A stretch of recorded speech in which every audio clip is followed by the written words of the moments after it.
Liam Walker woke up every morning in his glass-walled penthouse overlooking Central Park, yet he rarely allowed himself the luxury of enjoying the view. At 39, he owned one of the most prestigious architecture firms in New York City, known for designing iconic, modern, and elegant buildings the exact opposite of how he felt inside.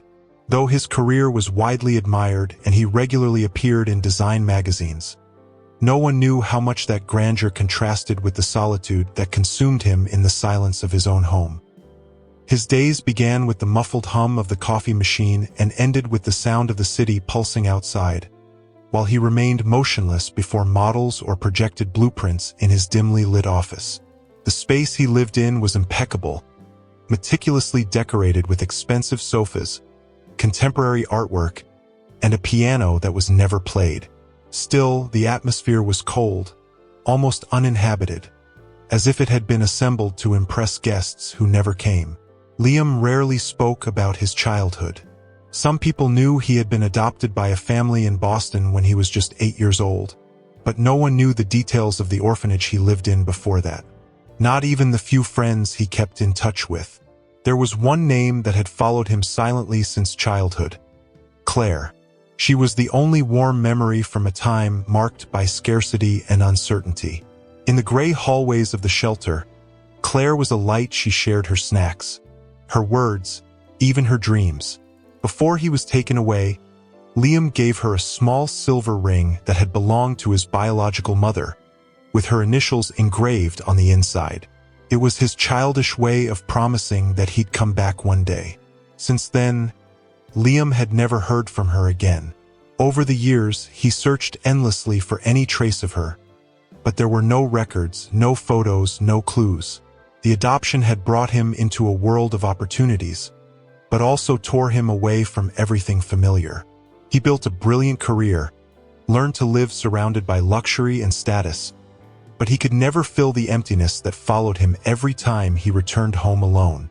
Sometimes, he would sit on the terrace at night with a glass of wine in hand, staring at the city lights and wondering where Claire might be, if she missed him too, if she still wore the ring, and more than anything, if she still remembered. These thoughts never left him. They had become a part of who he was, a constant absence rooted deep in his soul, an absence that no achievement, no matter how grand, could ever erase. The morning after arriving in Boston, Liam decided to stroll through the narrow streets of Beacon Hill before starting his work meetings. The crisp autumn air carried the subtle scent of dry leaves and freshly brewed coffee from nearby cafes. As he walked absent-mindedly, his eyes were drawn to a small board propped on an easel leaning against an old lamppost. Dozens of colorful drawings, neatly stacked, seemed to compete for attention. In front of him stood a girl, about 8 years old, adjusting a wool hat over her ears, revealing curly strands that peeked out from under her red vest. There was something in her upright posture and calm gaze, a rare confidence for those busy sidewalks. Whenever a passerby showed even a hint of hesitation, she offered a gentle smile and repeated in a clear, polite voice, "Drawing for $5, sir?" All while keeping her small hands respectfully away from any trace of begging. Liam stepped closer, intrigued by the quality of the illustrations. Among the sheets, one made him pause for a moment. A landscape of a wheat field at sunset, painted in golden and purple hues, with two figures seen from behind, holding hands as they walked toward the horizon. The strokes were delicate yet full of emotion, as if each brushstroke carried an old story. "I'd like this one," Liam said, reaching out with a $5 bill. The girl took the money carefully and, as she handed over the drawing, extended her arm toward him. On her middle finger, Liam noticed a thin silver ring, engraved inside with two intertwined letters, the same initials he had once carved into the ring he gave Claire so many years ago. His heart skipped a beat. Life, so painfully meticulous in its routine, was now playing an impossible trick on him. "Thank you, sir," the girl murmured, unaware of the way Liam's chest had just leapt. He needed a moment to collect his thoughts. The memory of the drawing, a perfect reflection of the promise he made as a child, pulled him back to the gray orphanage in Portland. There, Claire had dreamed of freedom, and he had dreamed of a different future. "Excuse me," Liam began, his voice shaky inside, though steady on the outside. "That ring, whose is it?" The girl lifted her wrist slightly, like someone proudly showing off a trophy. "It belonged to my mom. She said it brings luck to those who need it." Without looking away, he asked, "Would you mind telling me her name?" She hesitated for a moment, studying Liam's face, then answered in a soft whisper, "Claire Bennett." The cold breeze carried a heavy silence with it. Every syllable of the name echoed through Liam's long-dormant memory. It was her. The girl standing there was Claire's daughter, his childhood friend's daughter, the promise he had never forgotten. Liam felt the ground shift beneath his feet, but he knew he had to say something. "Thank you," he murmured, gently holding the drawing to his chest, as if it were a ticket back in time. "Would you like to have a hot chocolate with me at that cafe on the corner?" The girl's eyes lit up with a mix of curiosity and shyness. "Yes, sir," she said, tucking the drawings into her small backpack. As they walked together, the city buzzed around them, but to Liam, everything felt distant. With each leaf swirling in the wind, he felt the inevitability of this reunion knocking at his door. And beside that determined little girl, it was as if Claire had returned to show him that some promises are never broken. The small bell over the cafe door jingled as Liam and the girl stepped inside, releasing a warm aroma of cocoa and spices into the air. The exposed brick walls contrasted with the golden cake display, creating a cozy refuge from the biting cold of Boston. The little girl chose a table in the back, near a rosemary plant, and sat with her back perfectly straight, as if it were all part of her daily routine. Liam ordered 2 hot chocolates with whipped cream and cinnamon. "2?" she asked, surprised, and he smiled. "One for you, one for me." As they waited, he watched her closely, the way her tiny hands rested gently on the table, the slight furrow in her brow when the kettle hissed in the kitchen. There was something in the determination of her gaze that reminded him so much of Claire from their days together at the orphanage. When the waitress brought the steaming mugs, the girl wrapped her fingers around the warm ceramic and smiled at Liam. He took the moment to look more closely at the silver ring on her finger. The initials LC were slightly worn but still perfectly recognizable. "Sophie," the girl said, noticing his hesitation. "My name is Sophie." "Nice to meet you, Sophie. I'm Liam." He leaned forward, resting his elbow on the table. "I know it's a bit forward, but would you mind telling me where your mom lives? I'd really like to thank her personally for letting me meet you." Sophie sipped on the tip of her straw as she thought, evaluating the kind expression on Liam's face. Finally, she replied, "We live in a townhouse on Charles Street, number 42. It's near the park with the old carousel." At the mention of the address, a chill ran down Liam's spine.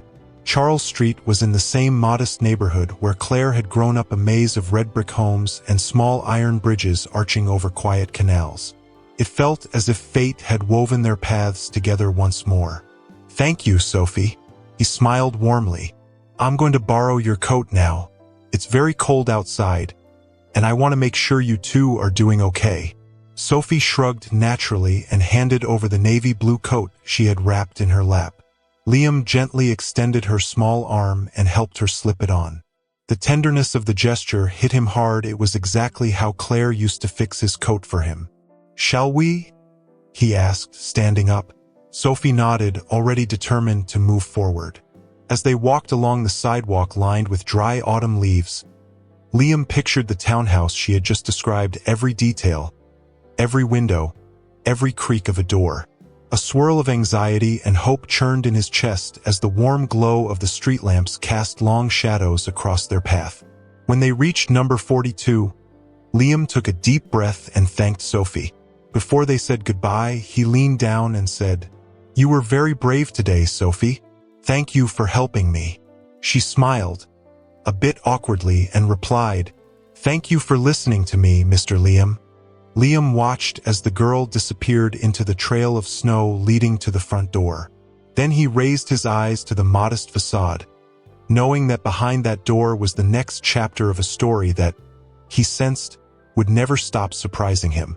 The dim light from the hallway illuminated Sophie's small footsteps as she reached the front door, while Liam stayed a few paces behind, feeling his heart pounding in his chest.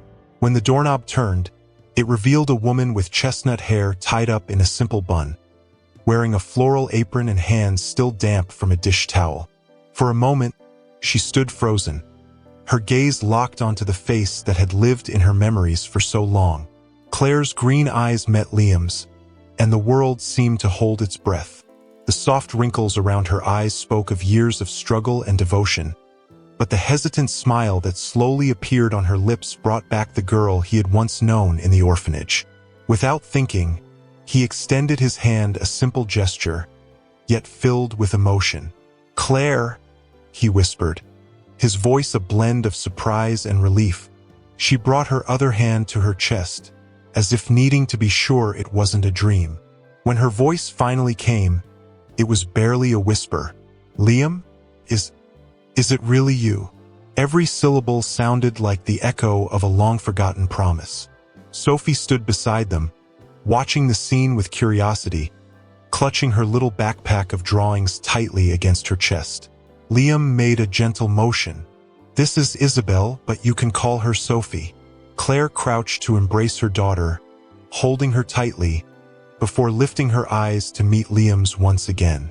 I think this moment calls for an invitation," she murmured, her voice a mix of laughter and emotion. "Please, come in." The inside of the townhouse was modest, yet radiated warmth: polished wooden floors, retro curtains, and a dining table already set. A soft aroma of vegetable soup hung in the air, a quiet sign that Claire had been holding on to a sense of routine, even before this unexpected reunion. Liam stepped inside and gently closed the door behind him, and for a moment, the three of them stood in silence, sharing both the weight and the lightness of that remarkable instant. "I wanted so badly to see you," Claire finally said, the words stumbling out, but full of truth. "I spent years wondering if I'd ever find you again." Liam swallowed hard, his eyes glossy with emotion as he smiled. "And now here we are. It's more than I ever could have imagined." Sophie ran off to the kitchen, enchanted by her mother's colorful apron, leaving the two adults alone for the first time in nearly 30 years. In the quiet comfort that followed, Liam and Claire exchanged a look of mutual understanding, knowing that this simple reunion was just the first step in a journey both had longed to finish. After Sophie disappeared through the kitchen door, captivated by the bright jars and bowls, Liam and Claire remained in the living room, where an old clock ticked steadily, marking each second like a reminder of everything left hanging in time. The knitted curtains hung softly in the windows, filtering the cold afternoon light and casting delicate patterns across the worn rug. Claire sat down on a faded velvet sofa, drawing a deep breath before looking up at Liam. "When you were adopted, I wrote letters," she began, her voice thick with emotion. "But I never managed to send them. I was afraid of intruding on a life that had already moved on." Liam stepped closer and sat down in the armchair across from her, his fingers laced together in a blend of nervousness and tenderness. "I tried too. I searched for your name in records, in old databases, even before social media existed. But there was nothing. It was like you'd vanished from the world." Claire made a vague gesture with her hand, as if trying to brush away the years of silence. "The family that adopted me was overly protective. They believed it was best for me to forget the past. And I believed them. I thought that if I insisted, I'd be disrespecting my new home." Liam closed his eyes for a moment, remembering that familiar feeling of abandonment again and again. "I used to look at the ring," he said, pulling a small velvet box from his pocket where the piece of jewelry rested, "wondering if you still had it, if you still thought about the promises we made." Claire trembled at the sight of the box and, without taking her eyes off it, was transported back to those afternoons in the orphanage yard, When Liam made her laugh with wild adventure stories, he, the brave knight who would protect her. She, the poet who drew imaginary flowers. In those moments, time seemed to stand still, and the pain of their looming separation by bureaucratic processes never dared to touch the innocence of those days. "I never wore another ring," she confessed, her voice soft as a whisper. "I passed it on to Sophie when she was born, hoping it would protect her the way it once protected me." Liam opened the box and, with hands almost trembling, lifted the ring, revealing the engraved interior, L.C. The intertwined letters glimmered even under the simple ceiling light. "It's perfect," he murmured, as if time never erased anything. Claire tilted her head, remembering how Sarah, the caretaker at the orphanage, used to praise the strength between her and Liam, saying their bond already made them soul siblings. Now, sitting in front of him, her memories came flooding back in vivid colors. The scent of green apples in the hallway, the distant hum of a lullaby on Friday evenings, the forgotten warmth of having someone by her side. "You have no idea how much I longed for this moment," Claire said, holding her breath. "I still see your smile in the simplest things, when the sunlight passes through the window, when I read a name that starts with L, or when I watch someone sketch." Liam reached out and touched her hand, as if to confirm that she wasn't just a memory, but something real, something present. "I never stopped looking for you in the small details of my days," he replied, voice steady. "And now that we're here, I want to make every one of those forgotten moments matter." The two sat in silence, each immersed in their own memories and the certainty that, no matter how many years had passed, those moments were still alive, a source of hope and the foundation for the love they now had a chance to rebuild. That evening, Liam took Claire and Sophie to a charming little bistro tucked away in a back bay alley, lit by iron lanterns and rustic wooden tables. The aroma of fresh herbs and artisanal bread welcomed guests with warmth, while violins played a gentle melody in the background. It was the kind of place that felt suspended in time, perfect for a reunion that also transcended decades of absence. As soon as they were seated, Sophie was mesmerized by the lit candlesticks and the flickering flames that danced across the crystal glasses. Claire, on the other hand, took in every detail: the neatly folded linen napkins, the fine English porcelain teacups, and the weighty silverware that balanced tradition with elegance. There was no excess of luxury, just refinement in simplicity, the exact opposite of Liam's lonely penthouse in Manhattan.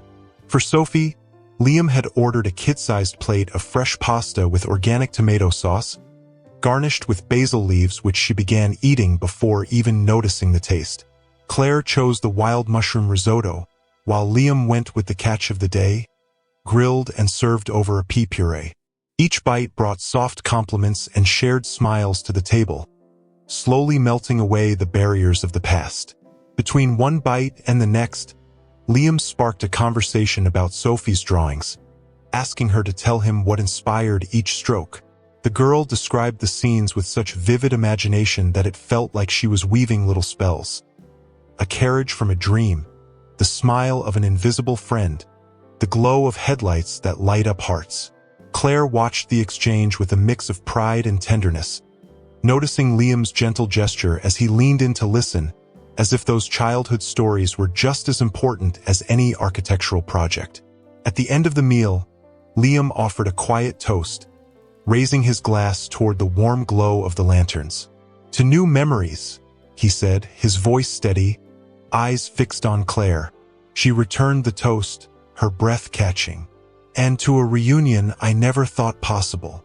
As the soft clink of their glasses echoed, Sophie smiled between the two adults, sensing that, on that night, the secrets and distances of the past were giving way to a promise of a shared future. The morning after the dinner at the bistro, Liam appeared at Claire's door holding a canvas tote bag filled with sketchbooks, colored pencils, and a copy of 101 architecture projects for kids. The Boston sky, painted in a soft blue, lit up the red brick facade as Sophie, now used to his visits, opened the door even before Claire could get there.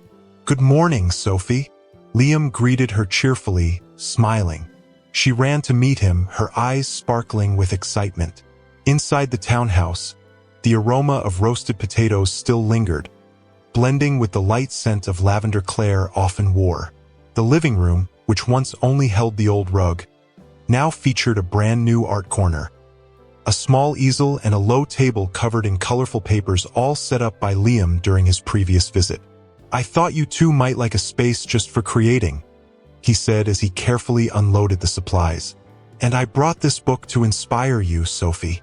The girl held the book like it was a treasure, flipping through the pages with reverence. Claire, watching the scene unfold, felt a warm wave swell in her chest.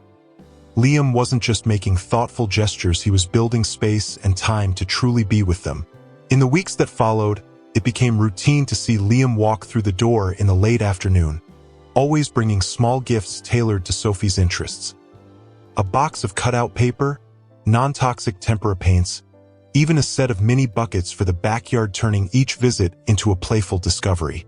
For Claire, he brought boxes of locally sourced organic produce, delivered straight from the farmer's market, along with simple winter soup recipes that he had adapted himself.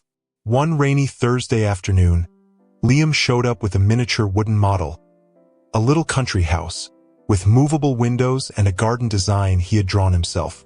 Sophie helped glue the shingles and paint the walls, while Claire, sitting on the couch, admired the care he gave to every detail, placing the flower pot in just the right spot, attaching the chimney at the perfect angle, always offering a kind word to Sophie as they worked.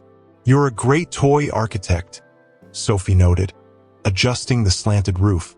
Liam shrugged, pleased. Toys deserve good design too. In that moment, Claire realized that the man who had once lived only in her childhood memories was now part of their everyday life, in small conversations, shared laughter, the quiet comfort of knowing someone was there, consistently and kindly. He didn't intrude. He simply showed up. Chalk dust on the floor and scattered papers across the room had become signs of a life being shared. When Liam said goodbye, slipping on his overcoat and waving to Sophie, Claire felt it wasn't just a visit anymore, it was the first chapter of a chosen, lasting presence. And for the first time in a long time, she felt she could welcome companionship without losing her independence. On a golden autumn afternoon, the three of them were in Claire's small backyard, where pots of fragrant herbs swayed gently in the breeze. Sophie darted between patches of sunlight and shadow, chasing a butterfly, while Claire watered the plants.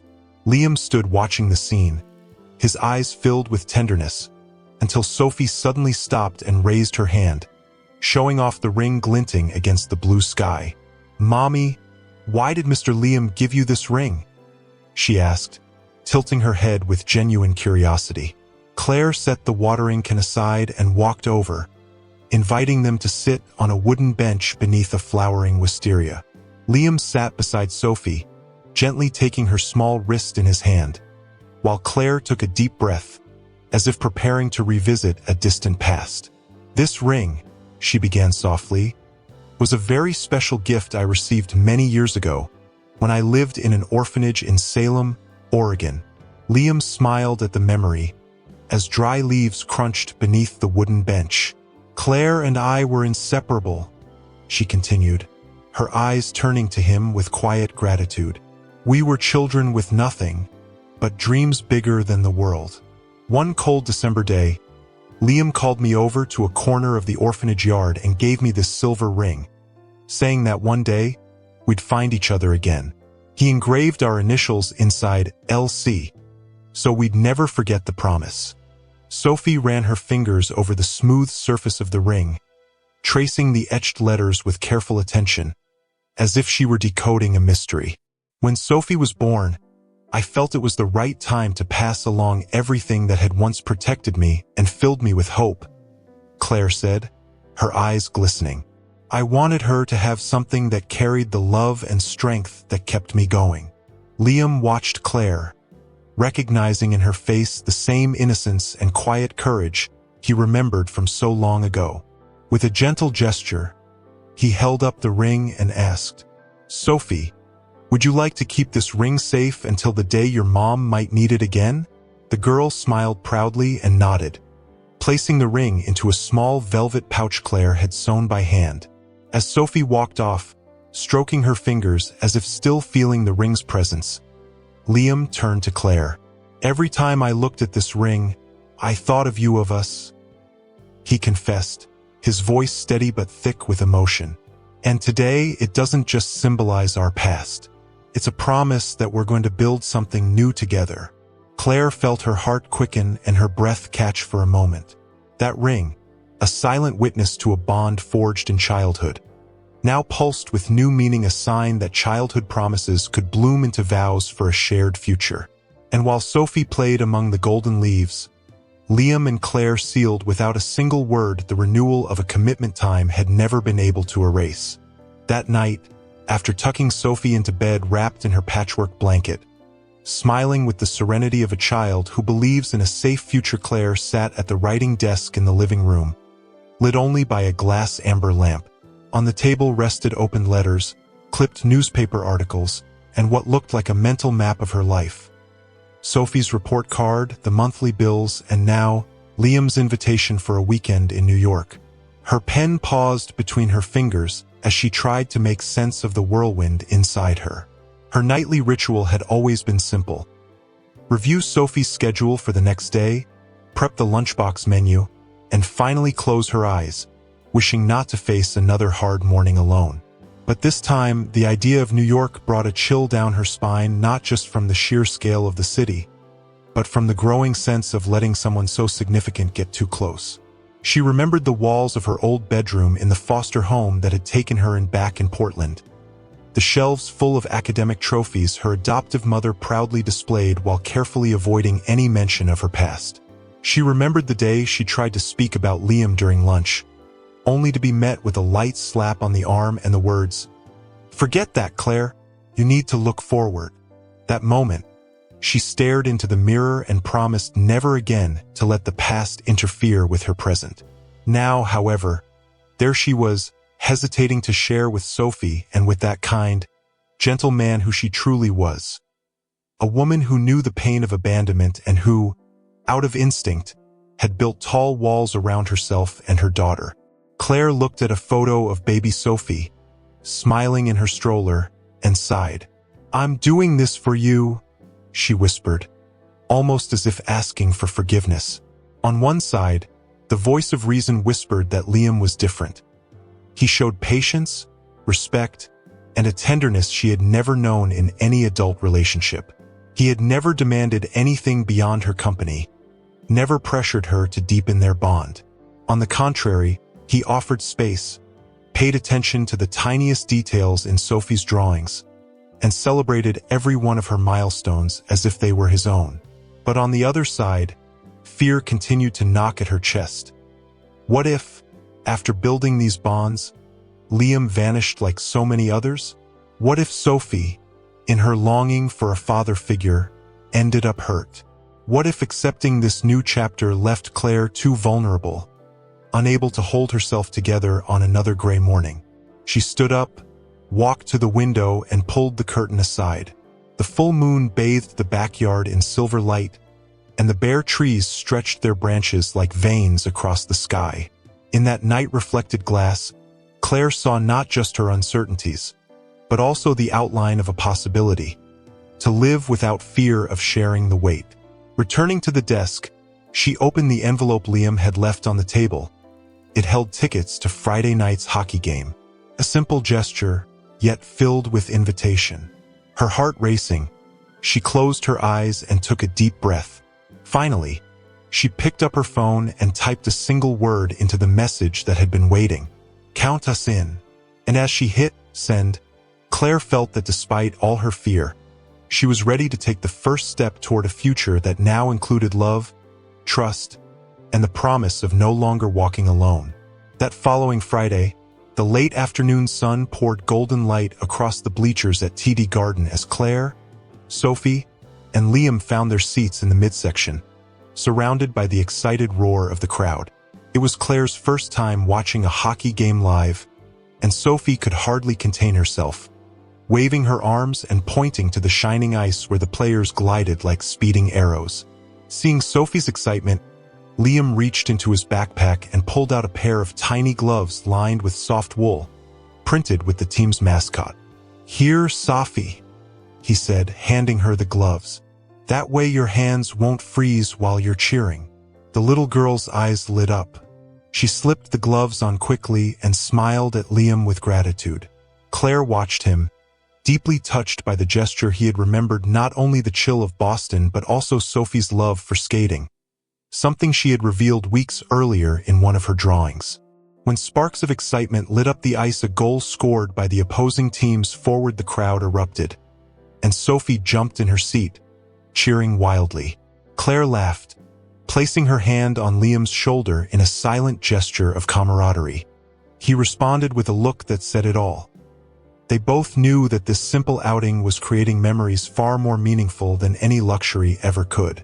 During the intermission, the hum of conversations filled the arena as families wandered about, and Liam led the two of them toward the access tunnel, where staff were handing out free souvenirs. He introduced Sophie to a team mascot dressed as a polar bear, who knelt down to pose for a fun photo.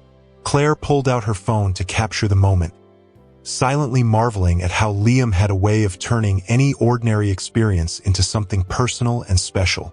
Back in their seats, Sophie showed Claire the plastic keychain. She had received a miniature hockey puck attached to an orange ribbon. Claire gently caressed her daughter's face, feeling the crisp wind circling through the arena. Liam, observing the tenderness between mother and daughter, felt his conviction deepen. It wasn't just about being there, it was about noticing the details, nurturing the genuine joy of the people beside him. When the game resumed, the sound of skates slicing across the ice and the rhythm of the applause wrapped around the trio like a melody. Claire, leaning into Liam from behind her seat, felt for the first time that she belonged to something bigger than the loneliness she once knew. Sophie, her gloved hands waving with excitement, clapped for each play, oblivious to the world but keenly aware that this unexpected gift, a pair of gloves and an evening at the garden, was far more than material. It was a symbol of inclusion, care, and a love that was growing with gentle patience.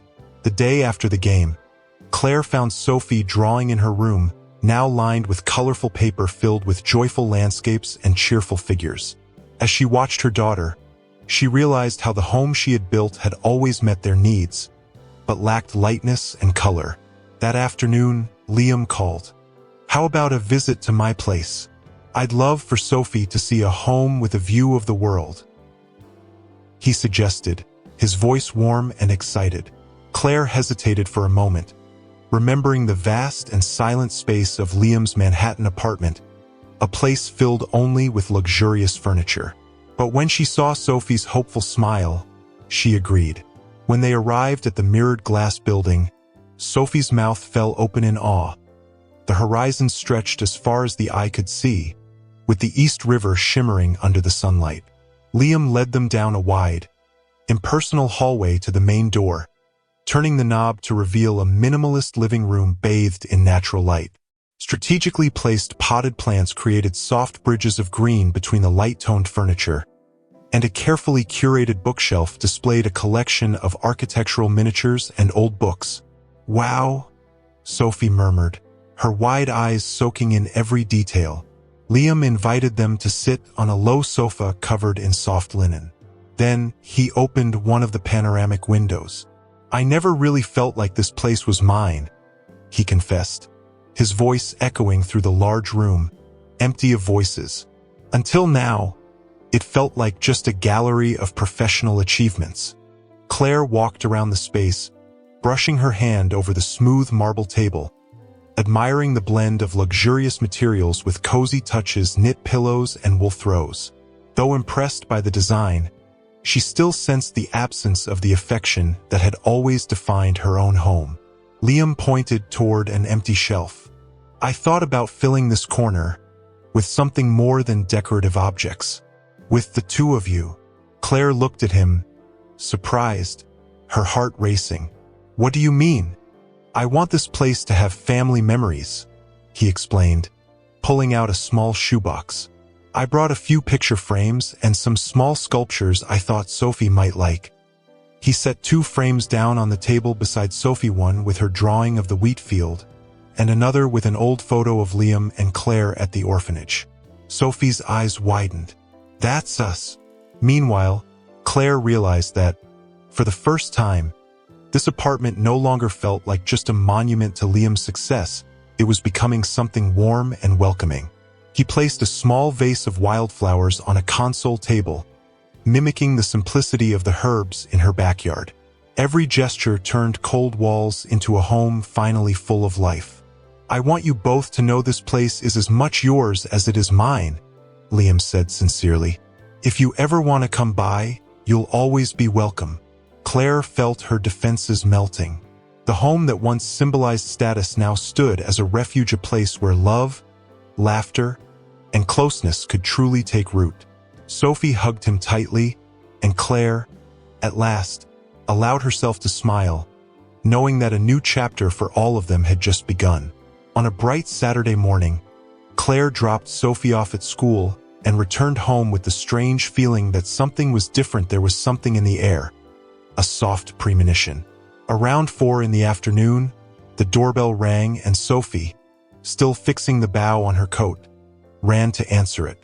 Standing on the other side was a tall man with slightly tousled light brown hair and a worn leather jacket, holding a bouquet of wildflowers wilted with time. His eyes met Claire's with a mixture of recognition and hesitation. "Claire Bennett?" the man asked, his voice slow and deliberate, as if rehearsing every word. "Hi, I'm David, Sophie's father." Claire's blood ran cold for a moment, and Sophie instinctively stepped back, clutching the hem of her mother's coat. Liam, drawn by the commotion, appeared in the hallway. His heart sped up at the sight of the man, recalling vague stories he'd once heard about Sophie's father, the man who had vanished without explanation, leaving behind only a short note at the cafe where Claire had worked. "I didn't know how to find you," David continued, clearing his throat. "But I heard the school was on this street. I wanted to see my daughter." Claire exchanged a firm glance with Liam, who gently placed a hand on her shoulder, a silent gesture of support. Sophie looked up at her mother, confused, and Claire knelt to wrap her in an embrace. "David," she said, voice steady, "you didn't walk out of our lives 3 years ago by accident. If you have something to say, please say it here in front of all of us." The man took a deep breath and stepped forward. His face was more lined now, his shoulders hunched under the weight of guilt and time. He spoke of regret, of the birthday party he'd missed, of the nights he'd woken up thinking of his daughter.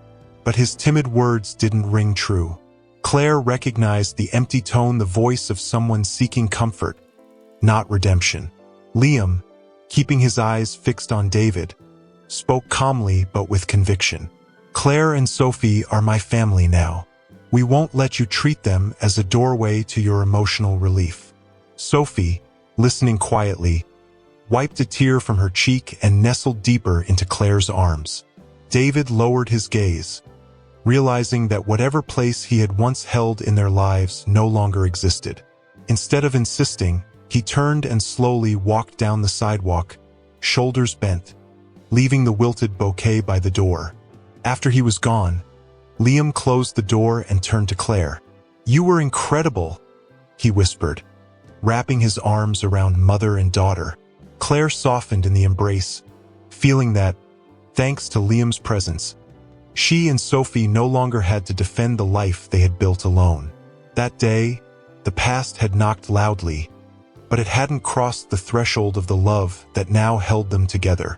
On Sunday afternoon, the spring sun filtered through the cherry blossom trees at Boston Common, scattering soft pink petals across the ground like a natural carpet.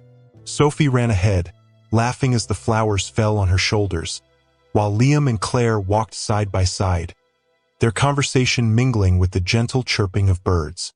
Liam stopped in front of an old wooden carousel, its painted horses faded with time. The sound of children's laughter in the background created a soundtrack of innocence and joy, perfectly tailored to the moment. He turned to Claire, heart racing, holding a small navy blue velvet box the same shade as his eyes. "Claire," he began, his voice as soft as the breeze brushing through the blossoms. "This ring once united us in the past and guided us here. But now, I don't just want memories, I want to build a future." Little Sophie, curious, came closer and peeked at the open box. Inside gleamed a silver ring delicately set with a small amethyst, the very stone Claire had once picked out while painting a watercolor sunset in that exact hue. "I like this one," Sophie said with a smile, recognizing the stone. Liam smiled at his daughter before kneeling in front of Claire, lifting the amethyst to eye level. "Claire Bennett," he said, his gaze locked on hers. "Will you be not just my childhood friend, not just the incredible woman I admire today, but my partner in life? Will you marry me?" Time seemed to pause as Claire felt a wave of emotion flood every part of her being. The cherry blossom petals kept falling gently around them, forming a soft pink rain that painted the air with poetry. With a voice full of emotion, she finally whispered, "Yes, Liam, with all my heart." Sophie ran to hug them both, laughing and spinning between them, turning that moment into a triple embrace of love, hope, and promise. And there, beneath the blooming trees, a new chapter began, the story of a family that had overcome time, fear, and distance, ready to write their future together. 6 months after the proposal in the park, Boston's spring had blossomed once again, but the lives of Liam, Claire, and Sophie had flourished even more vibrantly. On a grassy plot in the outskirts of Brookline stood the home Liam had designed especially for their new family. Clean, modern lines that blended with nature, floor-to-ceiling glass windows, and a spacious backyard where Sophie had planted sunflowers with her own hands. On Sophie's birthday, the house came to life with special guests, childhood friends, Liam's architect colleagues, and relatives Claire had invited from her old community in Salem.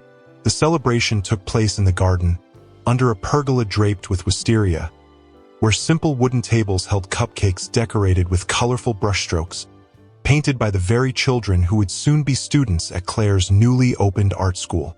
As the evening settled in, Liam gathered the guests in the main living room, where a wooden panel displayed Sophie's very first drawing, the wheat field with 2 figures holding hands. Beneath the drawing, a small engraved plaque read, "Here begins our story, L.C.S." Claire, moved, touched the protective glass before turning to smile at Liam.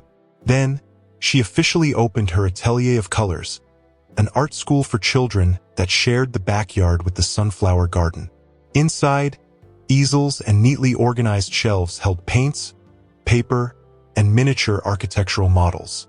Liam stood beside her as they cut the ribbon together, and Sophie dashed ahead, handing out paintbrushes and sketchbooks to the first group of young students. As laughter echoed through the bright hallways, Claire realized that her dream of using art as a tool for welcome and self-expression had come true. And it was all possible thanks to Liam, who had not only helped design the physical space, but had also nurtured the courage she needed to make it real. When the sun began to set, painting the sky in shades of orange and purple, the family gathered in the backyard. Sophie, now playing with her friends, looked up and called out, "Mom, Dad, come see the sunset." Liam and Claire walked hand in hand to the center of the garden. He glanced at the amethyst ring on his finger, then wrapped his arm around her waist. Together, they watched the final ray of sunlight disappear beyond the horizon. In that moment, they knew every step, from the reunion in Boston to building a home that now sheltered their dreams, had been worth it.